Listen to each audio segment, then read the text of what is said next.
Vitamin D కానీ B12 కానీ తీసుకుంటే మ్యామ్ అసలు వాల్యూస్ అనేవి ఎంత ఉండాలి, ఎంత ఉంటే అంటే సఫిషియెంట్? ల్యాబ్కి డిఫరెంట్ ఉంటుంది, కానీ ఇంటర్నేషనల్గా మనము 30 to అబవ్ 40 అనేది విటమిన్ డి ఉంటే సరిపోతుంది. That is the adequate level. Anywhere above 30 or definitely 40 వరకు ఉంటే మాత్రం adequate levels of vitamin D. బి12 ఏమో అబౌవ్ 70, అంటే ల్యాబ్ నేను పనిచేసే అపోలో హాస్పిటల్లో అయితే above 35 to 70 is insufficiency, above 75 is normal బి12 అనమాట. అట్లా కానీ డిఫరెంట్ ల్యాబ్స్లో డిఫరెంట్ వాల్యూస్ ఉంటుంది. So you have to compare values of the normal range which lab ఇస్తుంది అనమాట. ఇది మా నార్మల్ రేంజ్ అనేసి. స్టాండర్డ్ ల్యాబ్స్ వేరే ఉంటుంది, నార్మల్ చిన్న ల్యాబ్స్ వేరే ఉంటుంది. అట్లా అవి చూసుకోవాలన్నమాట. ఒకవేళ విటమిన్ బి12 తక్కువ ఉంటే, చాలా తక్కువ ఉంటే మనం యూజువల్గా ఇంజెక్షన్ స్టార్ట్ చేస్తాము, తర్వాత ట్యాబ్లెట్స్ పెడతాం.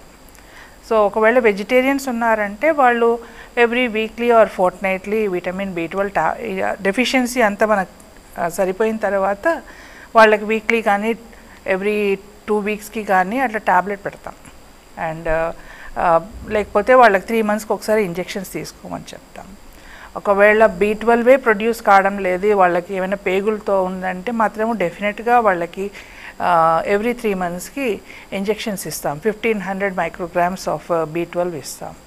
విటమిన్ డి ఏమంటే మనము 60,000 యూనిట్స్ అని ఉంటుంది, మన డైలీ రిక్వైర్మెంట్ ఏమో 800 ఉంటుంది. పెద్దవాళ్ళల్లో ప్రెగ్నెంట్ లేడీస్లో 1000 పైన ఉంటుంది. అండ్ పాలిచ్చే ఆడవాళ్ళల్లో కూడా వాళ్ళ రిక్వైర్మెంట్స్ ఎక్కువ ఉంటుంది. స్పెషల్ పాపులేషన్ ఏంటంటే విటమిన్ డి ప్రెగ్నెంట్, లాక్టేషన్ అంటే పాలిచ్చే తల్లులు, తర్వాత పెద్దవాళ్ళు, వీళ్ళల్లో రిక్వైర్మెంట్ ఎక్కువ ఉంటుంది. సో వీళ్ళకి తగ్గినట్టు మనము ఎక్కువ ఇవ్వాల్సి వస్తుంది. బట్ 1000 ఇంటర్నేషనల్ యూనిట్స్ మనం డైలీ తీసుకుంటే విటమిన్ డి మనకు బాగుంటుంది. మనము బయట ట్యాబ్లెట్స్ లాగా తీసుకునే విటమిన్ డి ఏమో అది ఎంతవరకు పనిచేయాలో అంతవరకే పనిచేస్తుంది.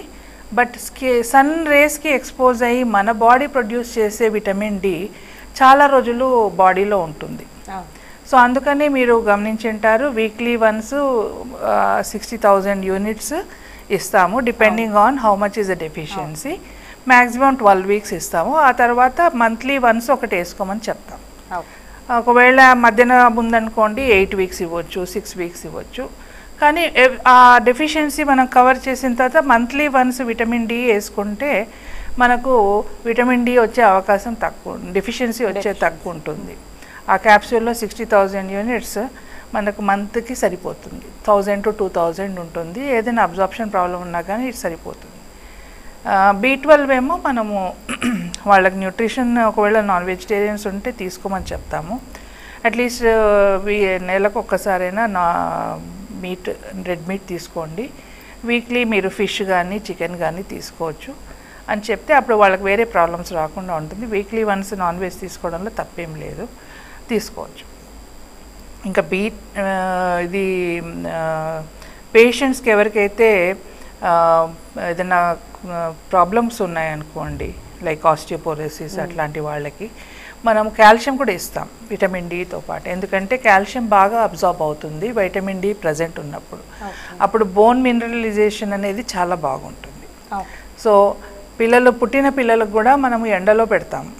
మన పాత మన ఇండియన్ ట్రెడిషన్ ఏంటంటే చిన్నపిల్లలకి ఆయిల్ బాత్ ఇస్తాము, అది fat soluble vitamin. So naturally fat soluble vitamin కాబట్టి మనకు అది ఆయిల్ రుద్దిన తర్వాత బేబీకి ఆయిల్ బాత్ ఇచ్చే ముందు ఎండకు ఎక్స్పోజ్ చేస్తాం. అది సూర్యకిరణాలు మనకు చాలా వరకు 10 to 2 o'clock మధ్యన వచ్చే సూర్యకిరణాల్లో మనకు విటమిన్ డి తయారు చేసే రేస్ ఉంటాయి అన్నమాట, యూవీబీ రేస్. ఆ టైంలో ఎక్కువ ఉంటాయి. అంటే మిగతా టైంలో కూడా any sun exposure is good for vitamin D. But 10 to 2 మధ్యన వచ్చే సూర్యకిరణాలు మనము అట్లీస్ట్ ఒక 15 to 20 minutes ఎక్స్పోజర్ ఉంటే, అంటే మన బాడీ ఎక్స్పోజ్ ఉండాలి. మనము ఉత్త వేళ్ళు కనిపిస్తే మనకు అంత అడిక్వేట్ ఉండదు. అట్లీస్ట్ హాఫ్ స్లీవ్స్ డ్రెస్ వేసుకొని చేతులు అట్లా ఉండి ఫేస్ నెక్ ఎక్స్పోజర్ ఉంటే అప్పుడు at least some vitamin D produce అవుతుంది. బాడీలో ప్రొడ్యూస్ అయ్యే విటమిన్ డి చాలా రోజులు ఉంటుంది, దాని పని తను చేసుకుంటుంది. ఆర్టిఫిషియల్గా మనం తీసుకునేది దాని లాంజివిటీ తక్కువ ఉంటుంది. ఓకే.